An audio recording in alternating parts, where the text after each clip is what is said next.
Hello? Hello?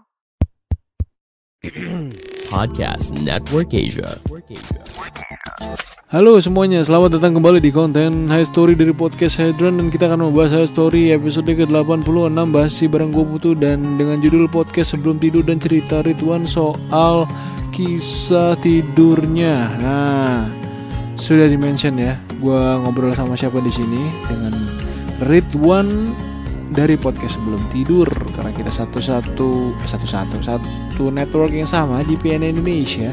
Dan episode ini tayang di 30 Januari 2023 dengan durasi 36 menit dan 40 second. Nah, ini gue juga rekamannya di Stinky Bean. Masih waktu itu gue bareng orang PNE Nimas.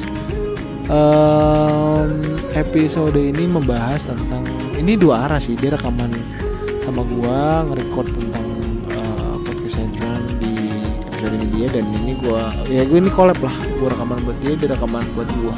Dan di sini ngebahas tentang kenapa sih seorang Ridwan itu bikin podcast sebelum tidur gitu kan.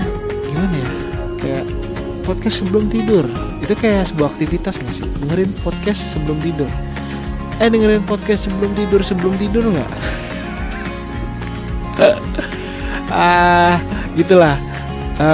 Kalau kalian pengen tahu ya kurang lebih pembahasannya seperti itu. Dan Ridwan ini juga seorang copywriter, terus dia main dating apps juga, dan dia cerita semua dating appsnya dan pengalaman tidur lainnya dari podcast sebelum tidur. Kalau kalian penasaran seperti apa sih Ridwan ini, dan apakah dia brengsek ataukah tidak, apakah dia fuckboy ataukah dia good boy, langsung saja dengerin episode ke-86 podcast Hydran bareng Ridwan dari podcast sebelum tidur di semua platform audio kesayangan kalian. Dan kalau kalian dengerin di Spotify, jangan lupa kasih review, kasih feedback di semua sosmed gue, Facebook, Instagram, TikTok, Twitter @podcasthydran. Atau kalian kalau tertarik mau ngobrol bareng gue, langsung aja DM gue di podcast Hydran yang tadi gue mention lah ya.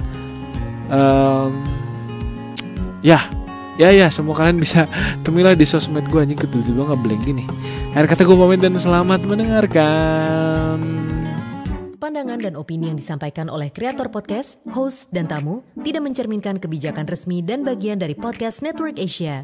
Setiap konten yang disampaikan mereka di dalam podcast adalah opini mereka sendiri dan tidak bermaksud untuk merugikan agama, grup etnik, perkumpulan, organisasi, perusahaan, perorangan, atau siapapun dan apapun.